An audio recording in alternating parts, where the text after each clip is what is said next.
Good afternoon and a very warm welcome to all. Today I am going to take about fermentation.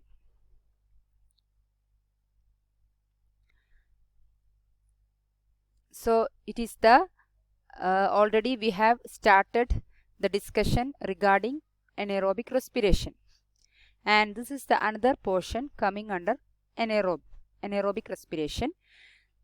It is fermentation. It is another example for heterotrophic metabolism, which requires an organic compound, and that organic compound it is used as a terminal electron acceptor.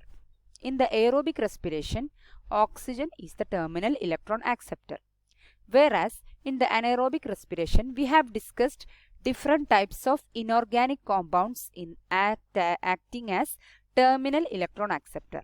However, in fermentation, the terminal electron acceptor is an organic compound.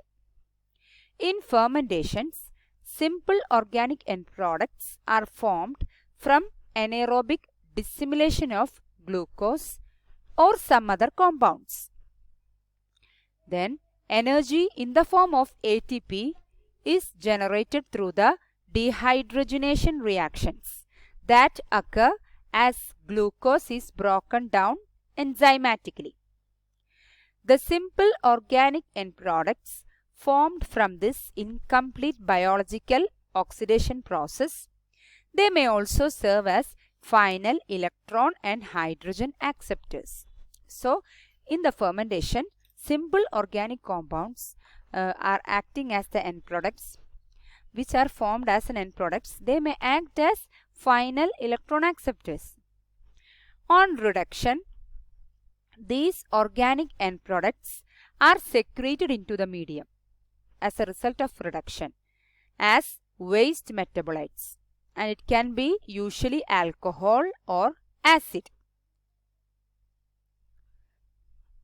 The organic substrate compounds which are incompletely oxidized by the bacteria, they yield sufficient energy for the microbial growth. So the incomplete oxidation of this organic substrate which may yield certain energy for microbial growth.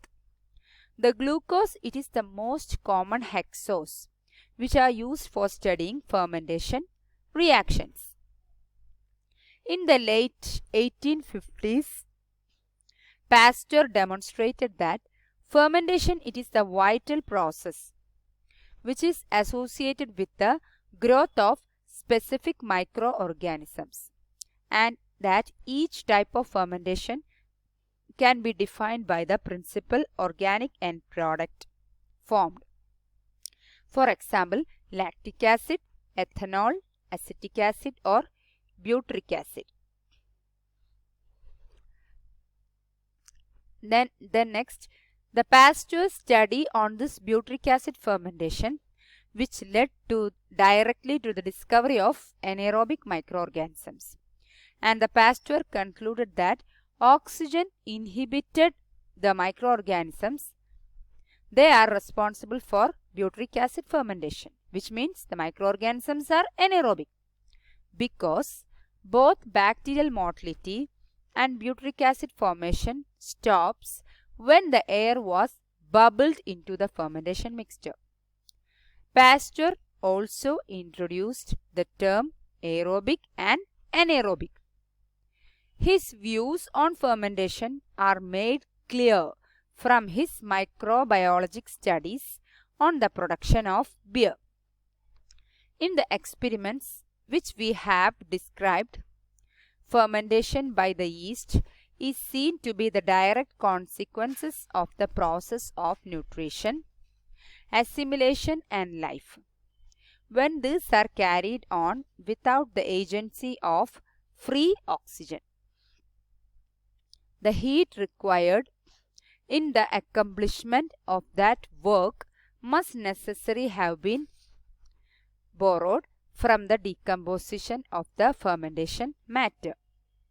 Fermentation by the yeast, they appears therefore to be essentially connected with the property processed by this minute cellular plant of performing its respiratory functions. So the fermentation which may occurs mainly through the heat, by the yeast, okay, and the fermentation by the yeast appears therefore to be essentially connected with the property which are possessed by this minute cellular plant of performing its respiratory function somehow or other with the oxygen existing combined in sugar. For most microbial fermentations, glucose dissimilation occurs. How? Through the glycolytic pathway, because glycolysis can occur both aerobic and anaerobic. The simple organic compound most commonly generated from the glycolysis is pyruvate, or a compound derived enzymatically from the pyruvate, such as acetaldehyde or alpha acetolactate or acetyl coenzyme A or lactyl coenzyme A. Acetaldehyde can then be reduced by NADH plus H plus intermediate to what? Ethanol, which are excreted by the cell. The end product of lactic acid fermentation, which occurs in streptococci, for example Streptococcus lactis, and many lactobacilli, example Lactobacillus casei, Lactobacillus pentosus, and those end products, it is a single organic acid, and the name of that organic acid is lactic acid. So the organisms that produce only lactic acid from glucose fermentation are called what? Homofermenters. So homofermenters is nothing but organisms that produce only lactic acid from glucose. Homofermentative lactic acid bacteria dissimilate glucose exclusively how? Through the glycolytic pathway. The organisms that ferment glucose to multiple end products other than lactic acid, such as acetic acid, ethanol, formic acid and carbon dioxide, they are referred to as heterofermenters.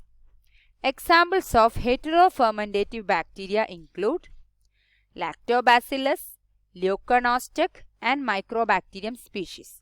So the organisms that produce other end products other than lactic acid are called heterofermenters. Heterofermentative fermentations are more common among the bacteria, as in the mixed acid fermentation, which are carried out by the bacteria of the family Enterobacteriaceae. So the family Enterobacteriaceae have more medical importance because it is capable of it consists of bacteria which perform heterofermentation. Example E. coli. Sorry, I have written only coli. It is E. coli. Okay. Salmonella, Shigella and Proteus species coming under the family Enterobacteriaceae. Yes, here is that Escherichia coli. Okay.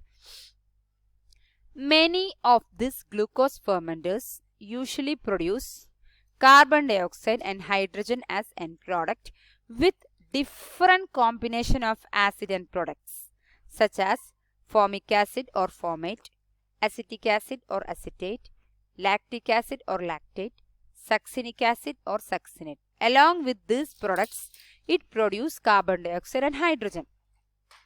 Other bacteria such as Enterobacter aerogens, Aeromonas, Serratia, Erwinia and Bacillus species, they also form carbon dioxide and hydrogen as well as other neutral end products. So these organisms produce neutral end products. Example ethanol, acetyl methyl carbinol, 2,3-butylene glycol. These are the neutral end products.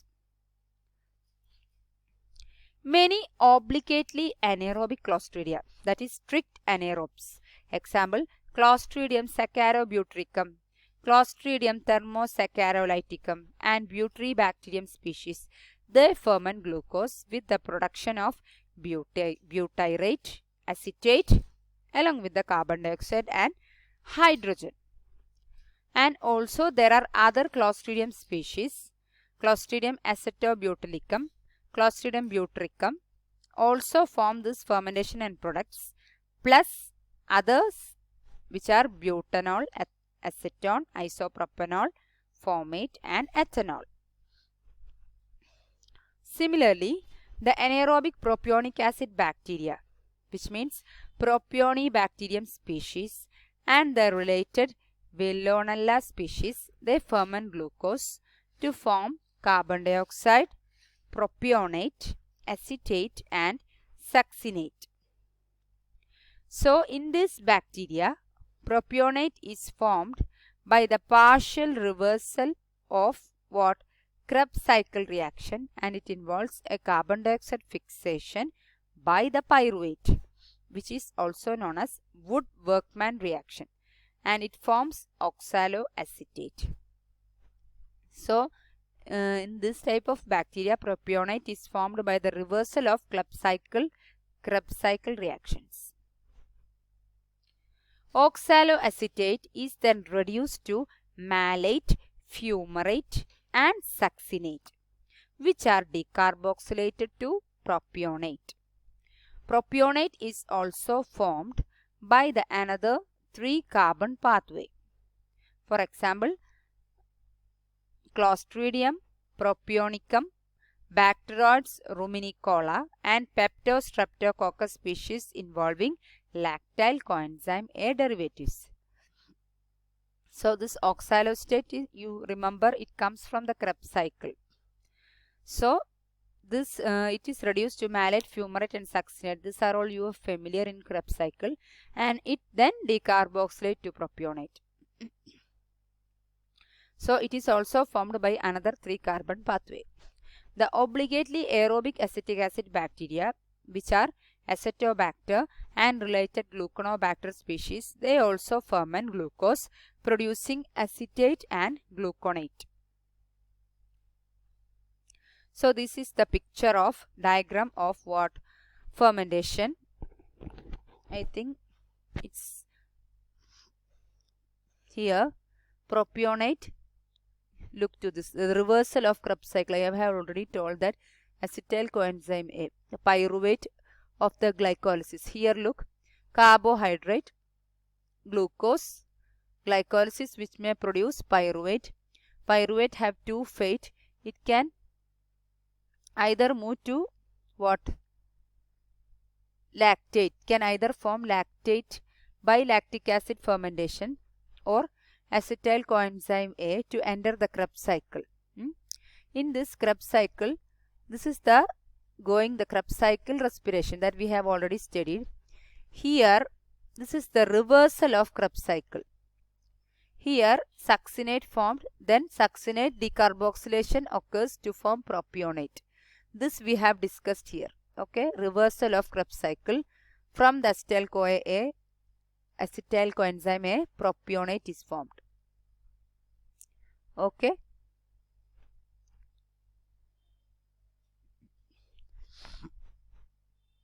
So, these are the different end products in the fermentative pathway. So, this end product formate carbon dioxide, hydrogen. These are all formed by this type of organisms: Enterobacteria, Escherichia, Enterobacter, Klebsiella, Salmonella, Shigella, Proteus, Serratia. This is lactate. Lactate formed by lactic acid bacteria, Streptococci, Lactobacilli, Leuconostoc, Pediococcus. Then next is ethanol, formed by yeast, mainly by fungi, that is yeast, Saccharomyces cerevisiae, and also the bacterium Zymomonas. Acetyl methyl carbinol, which is a neutral end product formed by Enterobacter, Klebsiella, Serratia, etc.